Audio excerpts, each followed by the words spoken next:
Today on Joseph Jaffe is Not Famous, we go straight into the uncomfortable truth that most of us have been taught the wrong way to win. We've been taught to push harder, talk louder, hold the line, dominate the room. In other words, fight.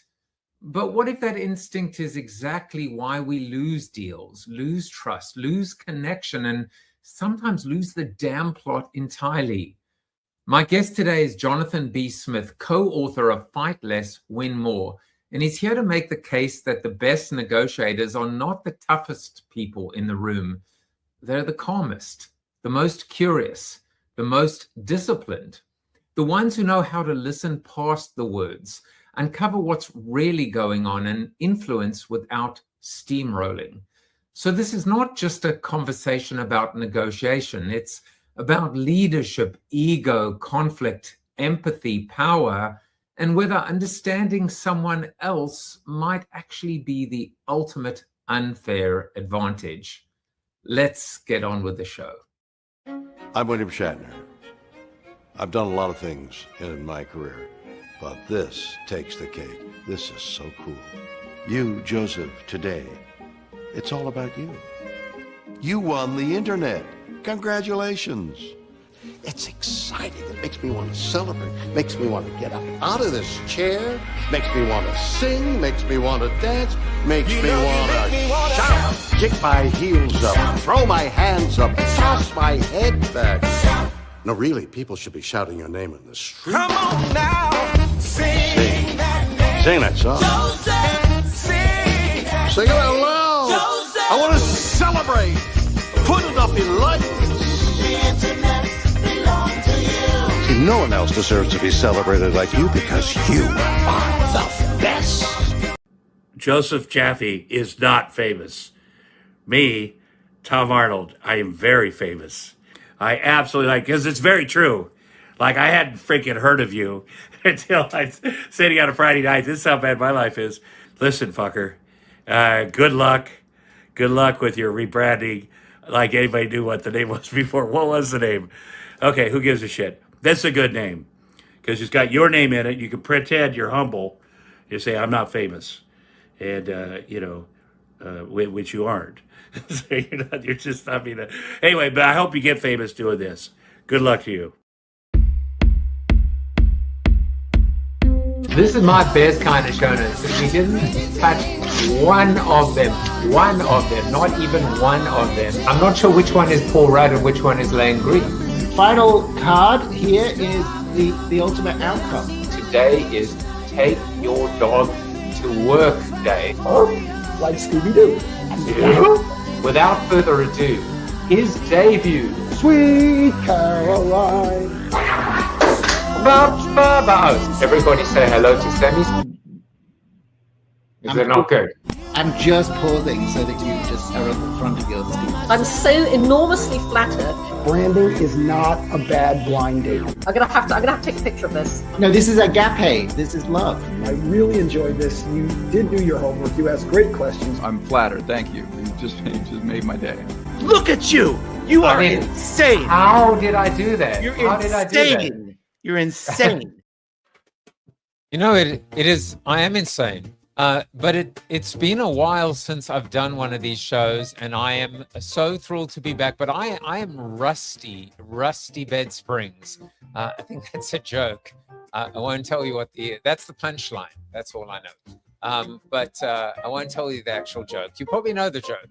But it is good to be back. I'm probably going to make a lot of mistakes. How did you sleep? I made a few mistakes. That actually leads to the punchline, Rusty Bed Springs. But anyway, it is good to be back. And I have the one, the only Mr. Jonathan B. Smith. He goes by the name JBS. That's when you know you are famous. See, I am not famous. I am infamous. But JBS is initial famous. Some people monogram their shirts. He just is a walking monogram, JBS. He is of the Black Swan fame. He is of the Chris Voss fame. He is a master negotiator, which I suppose is better than a master debater. And I'm just going to stop there. He is going to talk about fighting less and winning more. And let me tell you, when it comes to negotiation, everything in life is a negotiation. And we are all negotiators, whether we know it or not. But there is a way to do it. There's a way to do it well. And there is a way to do it in a way that, I guess, hopefully everybody wins. It's not a zero-sum game, or at least it shouldn't be one at the moment. So he will be on the show very shortly. But it is time to start off with my why. We would call this a core focus. And my core focus, which is the intersection of my why and my what, my passion, cause, and purpose, which is changing lives. And my niche, my what, is content, creativity, and coaching. Ultimately, this is the yin yang. This allows me, it gives me permission to say no. It allows me, it guides me. It is my North Star, changing lives through content, creativity, and coaching. And this ultimately drives the content, creativity, and coaching, my show. Joseph Jaffe is Not Famous. This is what I started ultimately when the world stood still.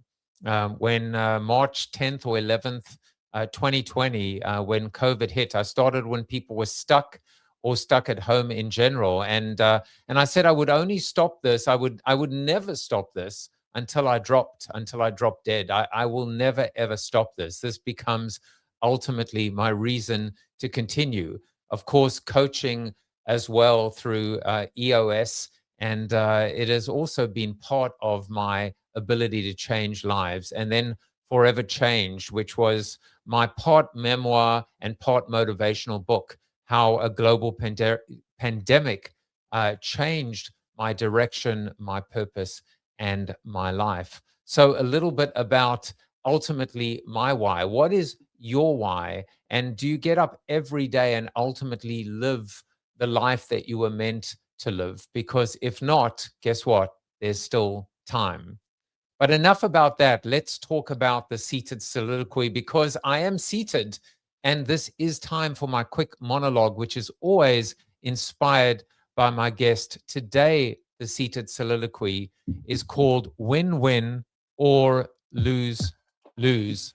And, I have to tell you, when it comes to negotiation, we always talk about this idea that in a perfect negotiation, you would end up with what's called a win-win, that both sides would get to a better place.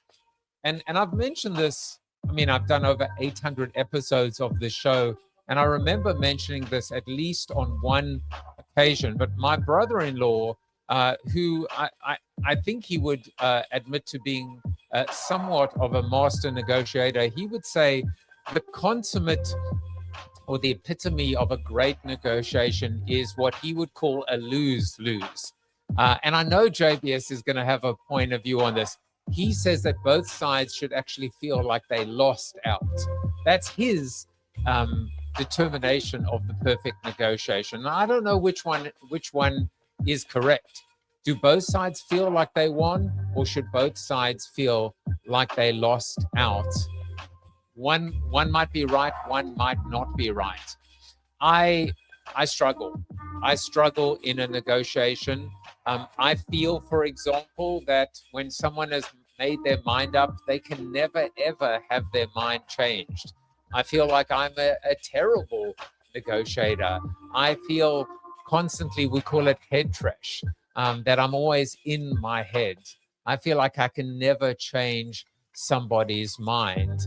And yet, I know that it is part of life, this idea of being able to find a middle ground, find this equilibrium. I do accept the fact that it's not always about a 50-50 position, and that maybe the winning position or the end position could be a 60-40, a 70-30, or a 30-70. One thing I do know is that it is, I would believe, more of an art than a science. I do believe that it is absolutely an art. And, just like those little disclaimers, do not operate heavy machinery. Do not try this at home. You do need the ability to work with a skilled professional. You do need to be able to work with an artist in order to be able to understand the nuances of this particular art form. The artisan, the skill of being a master negotiator. And who better than Mr. Jonathan B. Smith, the absolute master. Jonathan B. Smith is a negotiation expert, business strategist, and co-author of Fight Less, Win More: How Master Negotiators Influence Hearts, Minds, and Deals. As a Black Swan negotiation instructor and coach, trained in tactical empathy by the Black Swan Group, he helps leaders navigate high-stakes conversations with greater clarity, confidence, and connection. Jonathan is also an expert EOS implementer who has coached more than 125 high-growth companies across more than 1,000 sessions. A former Wall Street professional and entrepreneur, he brings real-world business acumen to every conversation, helping people reduce friction, uncover hidden opportunities, and achieve better outcomes. Jonathan, welcome to the show. Joseph, thank you for having me. You're famous in my mind. You know, they once told me that I was, an expert in my own mind. So maybe that's the closest I'll ever come to being an expert implementer. Expert in my own mind, a legend in my own mind. How about that? Never know what's coming out of your mind, so I'm just here receiving. I never know what's coming out of my mouth. So let's go to this idea of the win-win versus the lose-lose. What is your definition of a perfect negotiation? We like to say, don't be so sure about what you want that you wouldn't take something better if offered. I'm more of a win-win guy. Go into the negotiation, figure out what the black swans are. What are the uncovered elements of that deal that you don't know anything about when you walked in, but you stay curious and you uncover the black swans. We say you hunt for black swans. And ultimately you can end up oftentimes with a better deal than you expected. Well, let's take a step back. Let's define what is a black swan. A black swan is a piece of information that you did not have walking into that conversation. So you didn't know what was going on with your counterpart. The fact that they were under pressure to get a specific deal done, the fact that they did a merger and they need your help, to whatever those items are that are going on for them. And by uncovering them, put you in a better position to actually make a better deal. So I want to go back to this idea of curiosity. I mean, we could go in a couple of directions here because this is kind of your brand, right? Stay curious.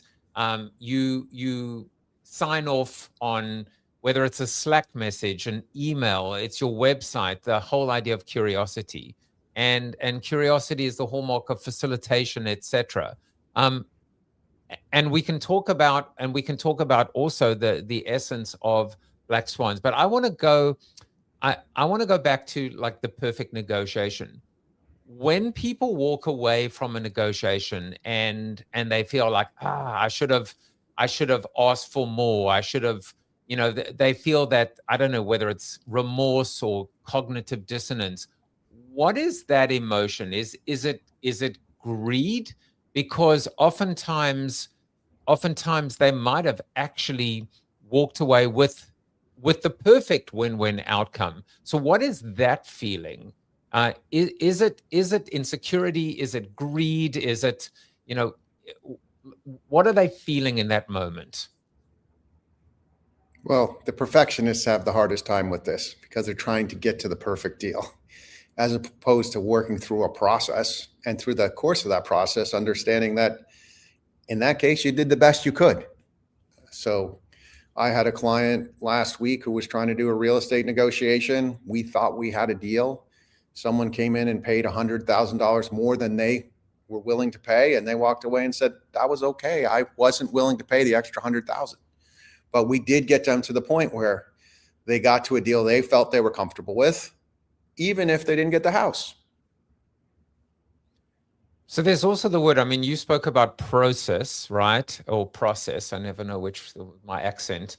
But process or process. But the word discipline, I feel, has to come into it. And I wonder, like, how important is it to go into every single negotiation with, with some kind of guardrails, boundaries, plan, number one, and then number two, when is it important to throw out all of that and kind of just be able to wing it, I suppose?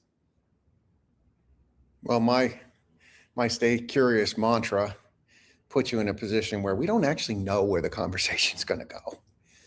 But what we're going to go do is go there and try to uncover information we didn't have before we started the negotiation. So there's some of it that's what I like to say is it's all about your mindset. Can you go in with a curious mindset into the negotiation first and foremost? So that almost feels like, it feels iterative.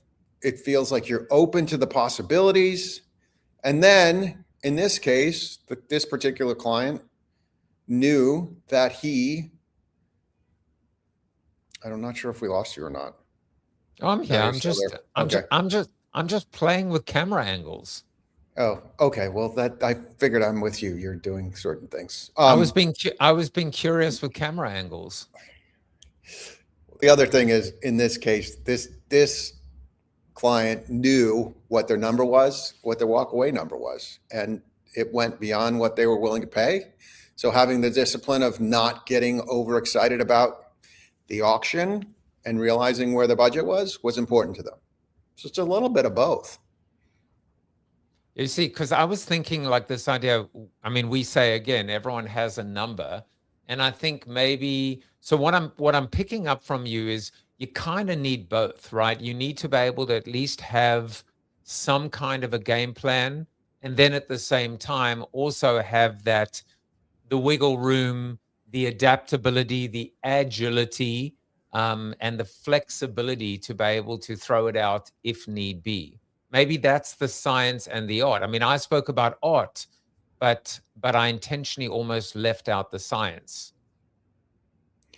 Yeah, I like to talk about, if we go back to EOS as an expert EOS implementer, my preference is to call it EOS freestyle.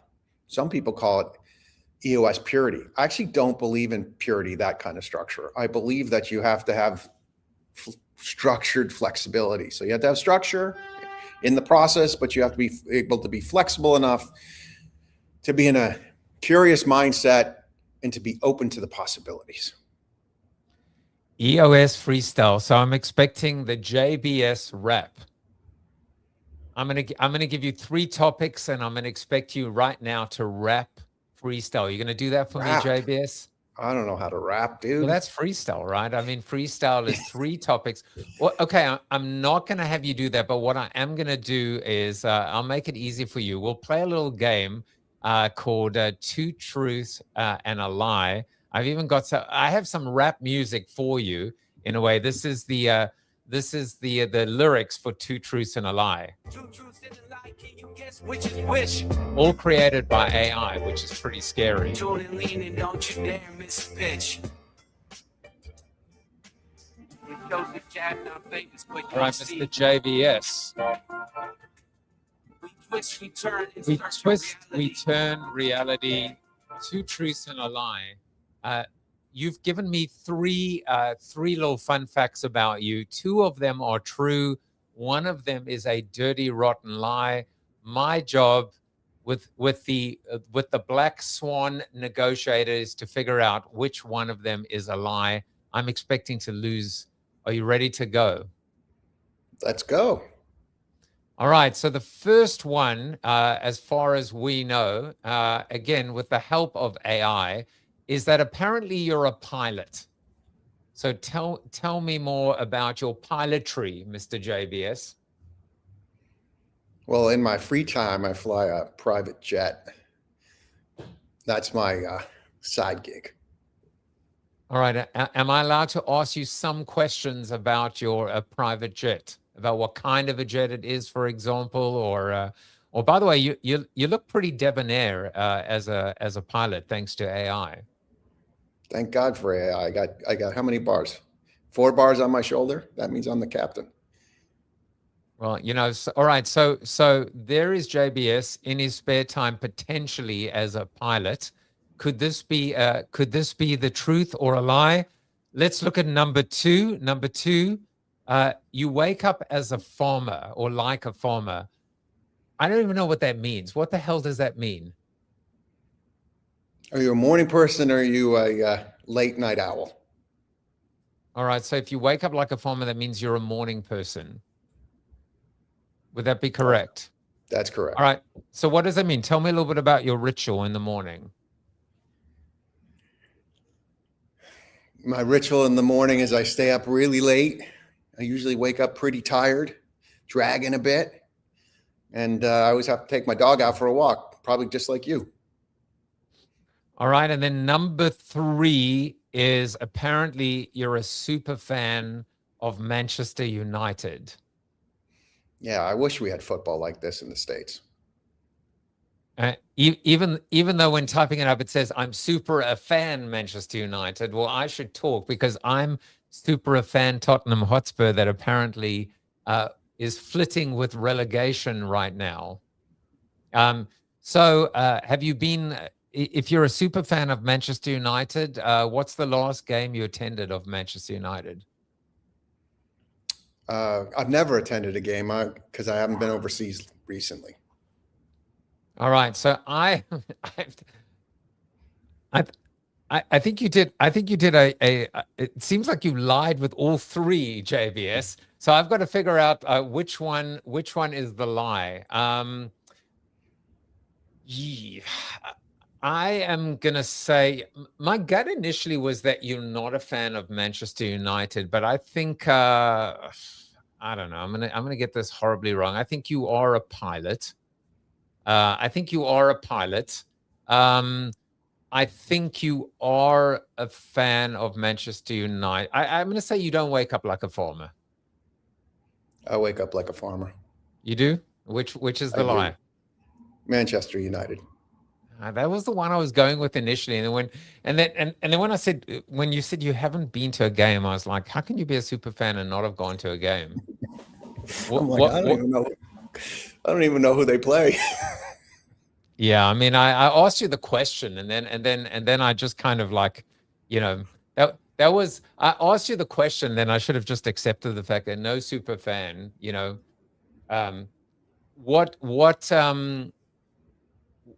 what are you a super fan of? Do you support like in sports? Are you a super fan of any sports team?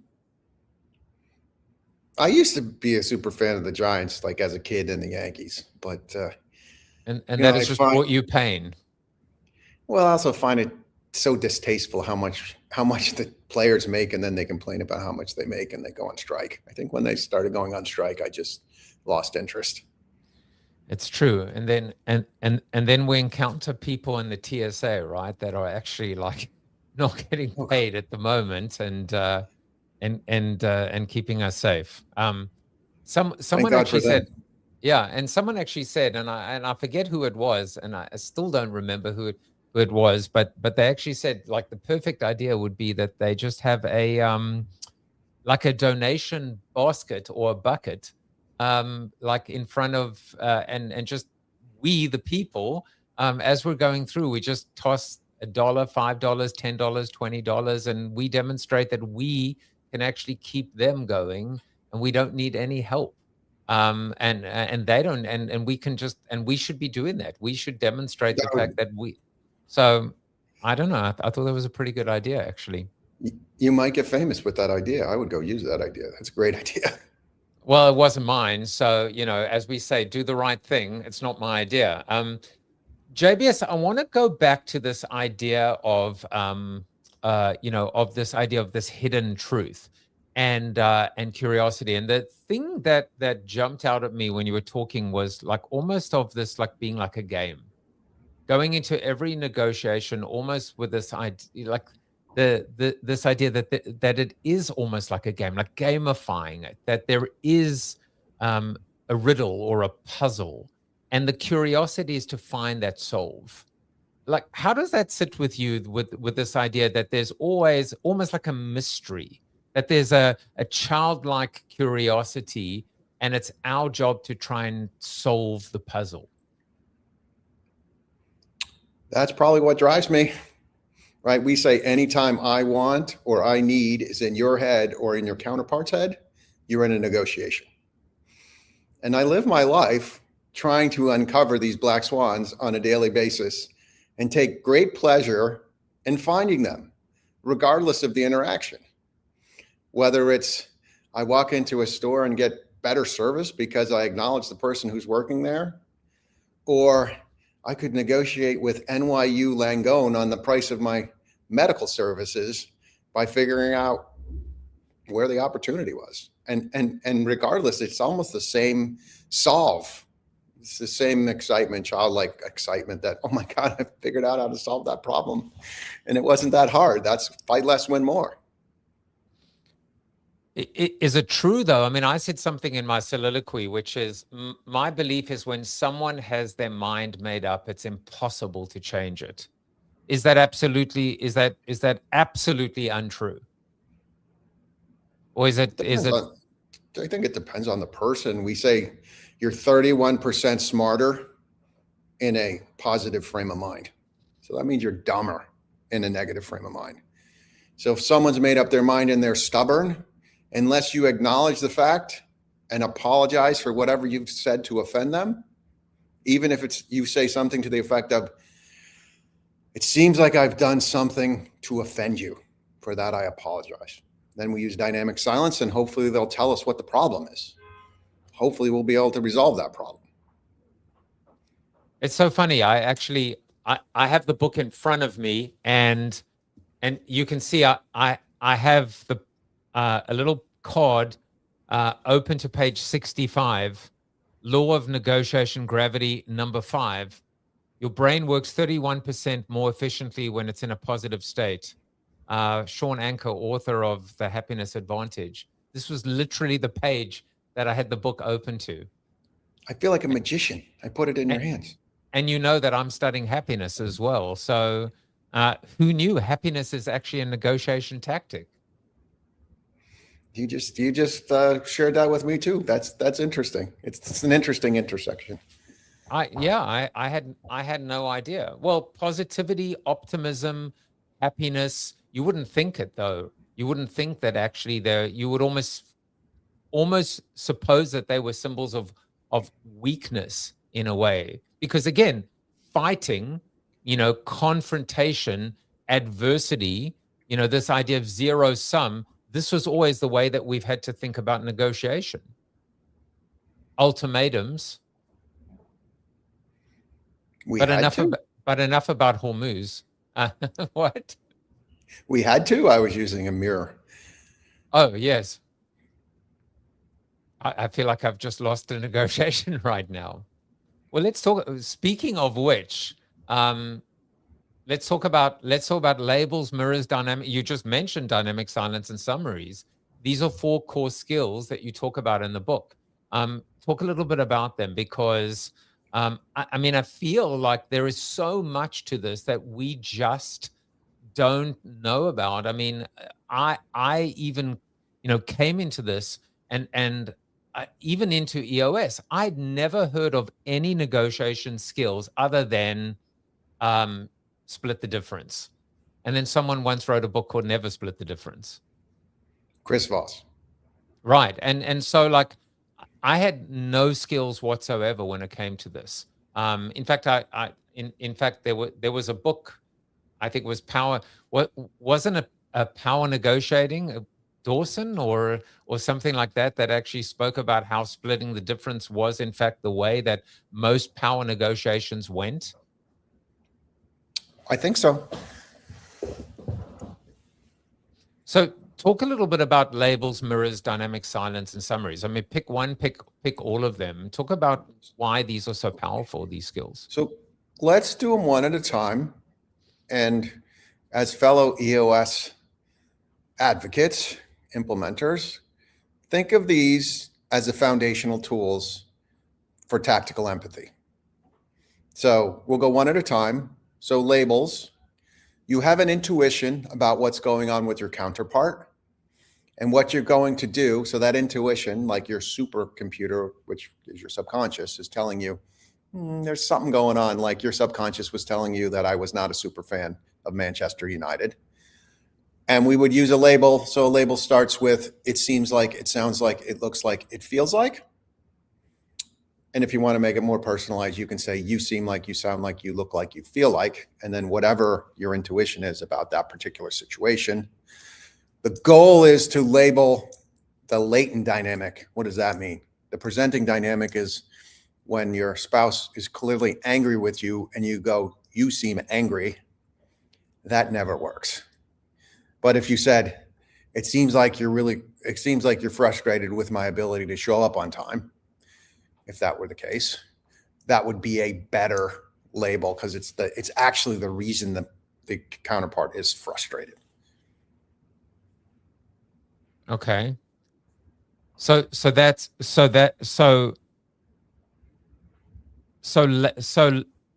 labeling, it seems, it appears, it's the ability, it also creates, it also gives, does it give the other side the ability to then adjust as well and relabel, if you will? It really gives what you're trying to do is get the other side to realize that you're paying attention and listening. So we call it tactical empathy. And empathy, we talk about empathy, we're talking about them, how they're feeling, not how you're feeling, which would be sympathy. So what we really want to do is make it about them. And by making it about them, the interesting thing is the urge to correct is irresistible. So if you get that observation wrong, they'll just tell you, I'm not upset that you showed up late. I'm upset that you didn't keep your word, or I'm upset that, there's not enough money in the bank, or whatever the issue is. Like the urge to correct is irresistible. It's another one of the laws of negotiation gravity. All right. I know what mirroring is from a facilitation standpoint, but what is it in terms of from a negotiation standpoint? Yeah, so let's just finish on the labels. I would just say you follow each label with dynamic silence because you want that label to soak in. So you may wait 5 seconds for that person to respond. And the label is not a compound sentence. You don't use and, but, because. We want that label to be very short and clear so the person can respond, and then dynamic silence. And then in our case, so think about this with a mirror. A mirror is not mirroring their body language, because sometimes people think it's like, oh, we're going to mirror their body language. Whatever they're doing, we're going to mirror. Imagine you're a hostage negotiator, and as a hostage negotiator, what you come to realize is that they throw a throw phone through the window. They don't see the hostage taker.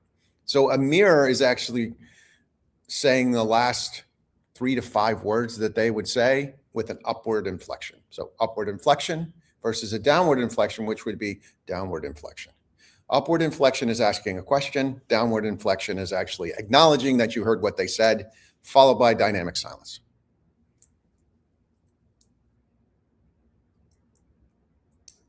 Now, of course, silence is one of the, it is so difficult to practice because every second feels like an hour. And just practicing it is almost, it feels excruciating. Why do you call it dynamic silence as opposed to just silence? Well, the idea is that you're going to be observing what the other party's doing on the other side, or what you're feeling from them. The only time you intentionally break the silence is when you've clearly offended them. If you clearly offended them with the label you used or the mirror you used, you would want to break the silence and apologize. And then the idea is, there was this great video with Lex Friedman, and Elon Musk, and Lex said, how long is it going to take to get a human on Mars? And you could see Elon as an analyst just processing. And Lex waited like 21 seconds to respond because he didn't want to interrupt Elon's thought process. And then Elon said something like 3 years, 2 months, and 52 seconds. So it was really interesting. And the fact is, you have to practice this silence. That's why you have to stay curious. That's why you have to be in the moment. That's why you have to be listening for logic, not listening to hijack. I really want to, I don't know if I'm doing a summary here, but I really want to just replay what I just heard from you, because the dynamic part of silence, I really just got it for the, like, what landed for me is that when we are silent, we are, well, I have in the past, I've made it always about me. When do I need to talk again? I'm self-conscious. I feel awkward. Do they feel awkward? What I haven't been doing is focusing on them and observing them and just, you know, being able to just really just focus on how they are interpreting. And I think that's what I just took away from you. That's a change for me, is really just observing them in those moments, even if it is 4 or 5 seconds. Not to get superiority or an advantage over them, but to actually just like truly make it about them. I mean, is that what you're saying? The dynamism is truly to just kind of let them kind of revel in that silence. Yeah, all of what we teach, tactical empathy, is about making the conversation about them. And in this case, like, I'm like, that's right about the dynamic silence. Make it about them. The beauty of what we do as EOS implementers is we get to practice a lot with humans for 8 hours in a day. Most people don't get that time to practice. And so there's a whole bunch of opportunities for you to use dynamic silence in the room. And for example, one of our colleagues, Sam Garfunkel's been in the EOS session with me, and he laughs that I say 17 words in the whole day, and they rated a 10. He's like, how does that happen? You know, our job is to observe and intervene. Our job is not to solve the problem for them. So 17 words would require, therefore, a lot of listening. You talk about 5 levels of listening, and I didn't know that there were 5 levels. I mean, I've heard of active listening, but I would love for you to talk about the 5 levels. And I think you talk about listening for the gist, hijack listening, listening for logic, and listening for logic and emotion, and then listening for their point of view. I would love for you to expand a little bit on these 5 levels. Yeah, listening for the gist is when you talk to your teenager and they're on the phone and they're in their room and they shake their head and they say they're listening to you. You know that there's no way they're listening to you. Listening to hijack is how you feel when you're listening to respond, and it's like you're in the room, you're in the classroom, your hand is up as the other person's talking. As soon as they take a breath, you jump in and take the conversation somewhere else. And the other party just like, wait, I just made a point. I just feel like you stole the spotlight, and now you turn the spotlight onto you, and whatever I just said was completely lost. I don't respect you. I don't feel heard. I feel disrespected. So the level of listening we want to stay in, and the one we can stay in for the longest, is called listening for logic. Someone said something in the room. Oftentimes in EOS, we'll hear the HR person say, ask a question and they don't give you all the details. And my response would be, it seems like there's a reason you're asking. And when I say that, they're like, oh yeah, by the way, Jimmy had a problem on the factory floor and we had to address it, blah, blah, blah, blah, blah. All of a sudden they will then fill in that silence. Listening for logic and emotion. There's a reason they're saying it logically. And then emotionally, what's going on for them? Are they frustrated? Are they happy? Are they curious? Are they exasperated? Like, make sure you understand emotionally where their state of mind is. And then listening for their point of view is even further. So the idea of listening for the, like, if we could get the two political parties to listen for their point of view, we would have a lot. We would actually have TSA agents today who were getting paid, not in the donation cup, but actually properly by the U.S. government. Well, I feel like a lot of this comes back. I mean, you're talking about one of those, this idea of the, I think it was the hijacking part, which is people are already forming their rebuttal, what they want to say. And we say this in the session room, when you're talking, guess what you're not doing? You're not listening. And so a facilitation technique, I guess, through mirroring is to be able to say, I want you to replay what you just heard. So what I just heard you say was X, Y, Z, and then even take it one step further, which is to go back to the original person going, is that what you wanted them to hear or what you were hoping that they would hear? Now, these are good techniques, but they seem quite, it almost seems like, is this necessary? Do we have to go through these steps every single time? I guess maybe the answer is yes, in order to get people to a point where this becomes almost muscle memory, in order to be able to, I don't know, just, make sure that we are replaying. Is that what a summary is, I suppose? You're leading me right to the summary, because when you said, so far I heard you say, that is not a summary. That's about you, what you heard me say. So we would change the language a little bit, and the summary would say, so far you've told me. That's not what I heard you say. I'm literally saying you've told me. Now, the urge to correct is irresistible. If you tell me that's not what you told me and you correct me, then I'll have the correct answer. And a summary is actually used in a very structured way. We tend to want to, like, 9 points. So far, you've told me. These 9 points that they just told you, they'll correct you if you're wrong. Then you would say, as a result, you feel a certain way. And that summary mechanism makes the other person feel heard. Because all of a sudden, you're going to tell me, are you kidding me? I have to, like, reiterate or tell them the things they've told me nine different ways. Well, they're going to say to you, if you get it right, they're going to go, that's right. At some point they may go, no, you can stop now. You can stop now. I got it. I feel heard.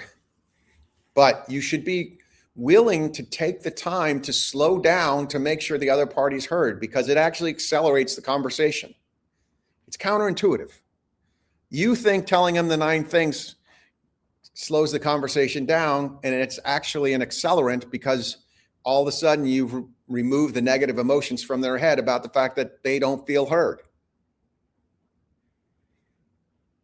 And so that's what tactical empathy is about. That's what the summary tool is used for. It begins at the beginning of a conversation, before you make an ask, when you need a clarification, before you make an assertion, and at the end of the conversation.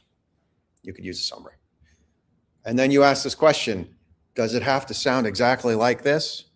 Well, the reality is tactical empathy, what we're teaching you in Fight Less, Win More, is a new language. The best way to do it is through immersion. And when you're doing immersion, there's 3 parts to the process. We call it shu, ha, ri. So the shu is like you follow exactly what you've been told. Ha is like you start making a little bit your own. And then in ri, which is like expert status, you don't really have to think about it. Like, you're fluent in that language. So Bob Cialdini was on my show a few years ago, and he came up with the 8 magic words. Do you know the 8 magic words? I don't. So this is master negotiation, right, from Cialdini, because he is the godfather of influence. So it's just the 2 of us here. So don't tell anyone, because this is like the ring of power. The 8 magic words, and I am going to I'm just going to say that now we have the JBS 5 magic words, which are just as powerful as the Cialdini 8 words. So the 8 words is, if you can't do it, I'll totally understand. Those are the 8. So you go up to anyone, like whether you're trying to get like the reservation or the corner table, whatever, and you say, look, would you be able to talk to your manager or whatever? And you go, but if you can't do it, I'll totally understand. Those are the 8 magic words, which apparently work wonders. So JBS, your 5 magic words right now are, so far you've told me. Those are the 5 magic words. So far you've told me. So far you've told me. They incorporate the what I just heard, and the extra step is that what you wanted me to hear? So far you've told me. Those are the 5 magic words. And the Cialdini, if you can't do it, I'll totally understand. So would it be a terrible idea for you to look at the back of the book and just see if you recognize any of the blurb authors? Maybe that's why I'm saying it. Okay, well, that sounds like a terrible idea. That is exactly why I'm saying Cialdini, because I saw it right here. No, I mean I saw Cialdini. He's fantastic, isn't he? Fantastic. We were really grateful for his support. It would not be a terrible idea. As I said, it's another thing. Now, so one of the things I've done on the show is I always try and find a quote, and I went and I looked and I said quotes on negotiation.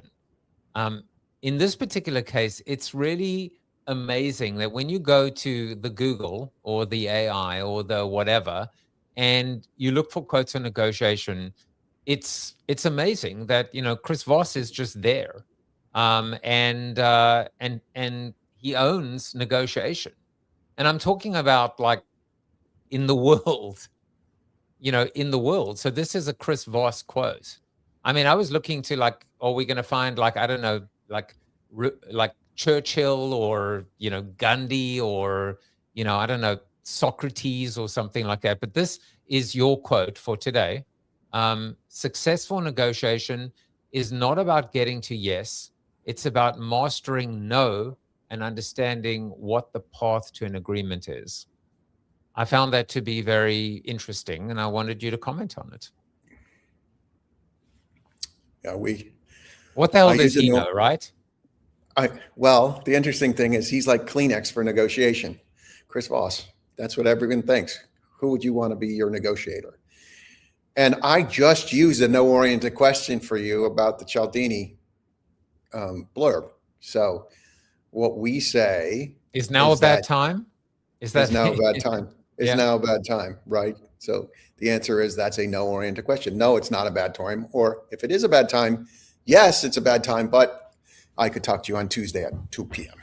So the idea is people are so sick of being asked yes-oriented questions and being backed into a corner by some salesperson who's trying to sell them something that their immediate answer to any yes-oriented question naturally is no.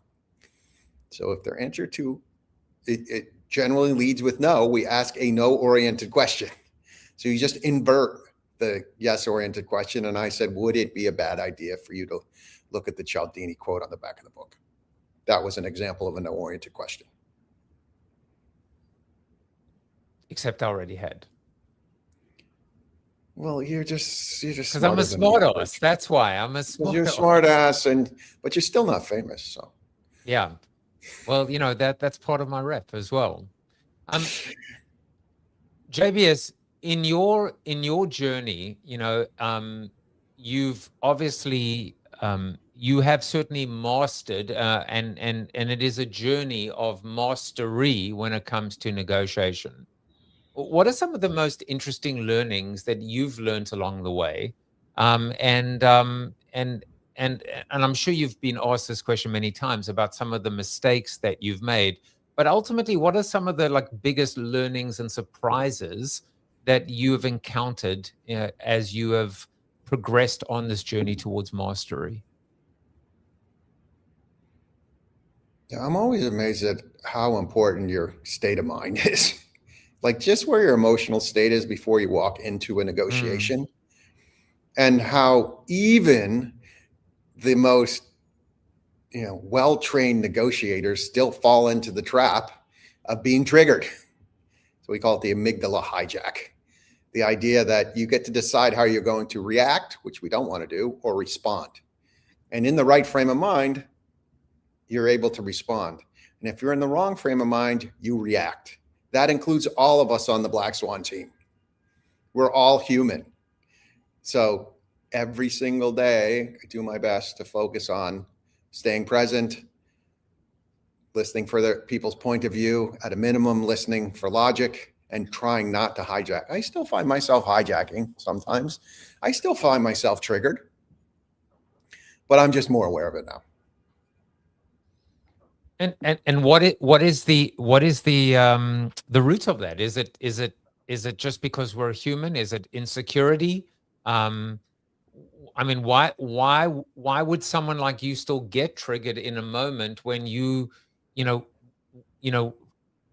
when you've kind of gone so much deeper than so many other people? Is it just because we're human? It's just because, it's just because we're human, and we have to be kind to ourselves when we don't do it right. And it's especially hard. It's even harder when you're with your family. It's easier when there's just less at stake. When you're in high stakes, it's very easy to get triggered. And the whole point is we have a whole methodology for how you prepare for a negotiation to get your head right, which we call caviar. And part of caviar is to vent. So we're going to vent before we, in fact, walk in the room, so that whatever is frustrating you doesn't show up and go sideways. So the book is called, and of course it's Fight Less, Win More. The essence, of course, is this idea that this isn't necessarily about the fight. It is about, if it isn't about the fight, what is it about, JBS? It's about getting better outcomes from your negotiation, having less friction in your life, walking around with more confidence. I mean, and who wouldn't buy that, right? Who wouldn't buy into that? The TAM for this book is massive. All I got to do is figure out how to get the flywheel going. I mean, it was literally written because it was the missing manual for Never Split the Difference. The two books go right together. Well, I think everybody is always, and then of course, we're all actively in negotiations, every aspect of our lives, every moment of our lives, when there is some kind of a shared outcome, and when there is some, I would assume, some kind of opportunity cost or potential, zero sum or perceived zero sum at play, correct? Yeah, I mean, it just comes down to anytime I want or I need is in your head or your counterpart's head. You walk up to a counter, which is everything. But you have to have the mentality that, oh, this is a negotiation. If I want to get my coffee delivered to me without saying a word, I should probably be nice to the waitress because she knows I come here every day, because you don't want to piss someone off who could hurt you by doing nothing. And that waitress could give you decaf every morning if she wasn't happy with you.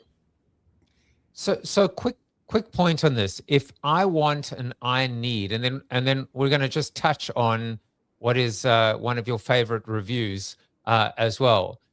If I want and I need is in the frame, and then what is the second? What comes next or naturally? Because therefore, if I want and I need is in play, then therefore, where I'm coming from is like, so what I'm trying to articulate is that then, therefore, what I have to give up or give is like, is there a next logic flow? Yeah, the next logic flow is to use a label such as, let's take the TSA example. You go to the TSA agent and they're like, oh God, another person who asked me a stupid question or brings a bottle of water or leaves their pocket knife in their bag. And you just say to them, wow, it sounds like you're having a tough time, buying groceries at this point. It seems like you're probably having a tough time buying groceries at this point. Thanks for showing up today. No one's saying that to them. No one's actually acknowledging where they're at in their life. They just care that they can get through the line, and they'd like to cut the line if they could. Make it about them, not about you.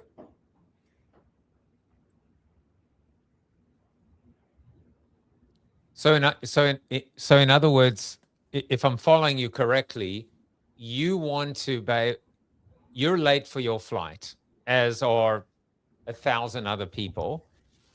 If you were to just go up and say, hey, listen, buddy, I'm late for my flight. Please, can you let me in? They're going to say to you, you know what? You and the other 1,000 people behind you. And if I let you in, then I have to let everyone in, which, by the way, pisses me off when someone says that to me, because then I'm like, I don't care about the other 1,000 people behind me. I care about me and my flight. And who gives a shit about them? And then I start getting upset, and then they get upset. But instead, what you're saying is, it's like, I just want to say thank you for your service or what you've had to endure. And that becomes, in a way, maybe the first step to, I'm thinking as I'm talking out loud, I don't want it to be manipulative, which is like, thanks so much for those kind words. Oh, by the way, can you let me in? Yeah, it's not that. It's either. It isn't that, right? We would use an accusations audit. Probably the last guy you want to talk to. You probably think I'm just another irresponsible traveler. You're probably going to think I'm another irresponsible traveler. And then you could potentially make your ask, because you're removing the negative, because he's already thinking that. That's called an accusations audit. And when I suggested, seems like money's tight these days. When I would say that to them, that I'm actually talking about what's going on really in their life. So they feel heard. So the chances of them doing something for us are much greater if they feel heard. And we have to use the skills for good and not for evil. So that's generally what we'll say. We use the skills not good for good and not for evil, and not to be manipulative. Well, but to just try to, I say, like, reduce the friction in life. It seems like I need to travel with you, JBS, wherever you go from now on until the end of time. But in the last couple minutes, tell us about this this review, because you said this is your favorite review of all time. Oh, yeah. So this is my review from Karen. I'm trying to actually end up on The View, the TV show, with this review. The review is crazy. Karen talks to us about how she's learned the skills. She's very adept writer. And she's talking about the fact that her husband asks her if she wants to go upstairs, which means, do you want to go have sex? And it's the last thing she wants to do. And she uses the skills to politely say no. And the only way she'd want to go upstairs and have sex with him is if he would actually do his laundry, because his laundry's all over the house. That doesn't do this review, kind of does it a disservice, because she wrote it so well. But I never thought a wife would feel empowered by using the skills to basically tell her husband, no, I don't want to have sex with you. Well, JBS, on that note, I am going to go and do my laundry, and then I'm going to go and speak to my wife and see whether I've mastered my black swan skills and my fighting less to win more skills. And then I will report back with you. It seems like all I needed to do was just do my laundry and clean up. So thank you for finally making this man happy. I didn't realize I had to wait for an hour into the show to finally figure it out. But this is the essence of finding less and winning more. Leave it to you. You did not expect it to end that way. This is JBS. You can connect with him on LinkedIn at Stay Curious JBS. You can follow him on Instagram. And if you want to figure out how to work with him, which is, over 1,000 sessions now, which is incredible. I'm at about 120. I'm this guy looking up at JBS right now. Just go to staycuriousjbs.com. You can also figure out how to work with him, how to hire him to speak at your events, no doubt, to do workshops and other keynote type of activities. Of course, go and buy Fight Less, Win More, available wherever all good books are sold. And in addition to that, JBS, I should probably available on Amazon and everywhere. And then you can find out a little bit more about tactical empathy. And let's put your website on as well. Anything else, kind of final words that you want to just share? Stay curious. Stay curious. Ask questions. Maybe just one question, maybe that might surprise you, and then shut the F up and enjoy a little bit of dynamic silence. This is a momentous day because it is the first day since I've been doing this where the late and great Chuck Norris gets to have the final word by telling us what he thought, because if anyone can speak from the grave, it's Chuck Norris. What did you think of JBS, Chuck? You are Chuck Norris approved. And we will be back soon. Take care, everyone. Bye-bye. Thank you for watching the show about hope, positivity, optimism, and if there's time left over, a little bit of marketing with your host, multiple author, and global keynote speaker, Joseph Jaffe. If you like the show, tell a friend or two. Please subscribe to the show. And if you want to get inside news, previews of upcoming guests, and much more, visit josephjaffe.com/subscribe to sign up for the show's newsletter. And despite the best ministrations of your wife, you still look ugly.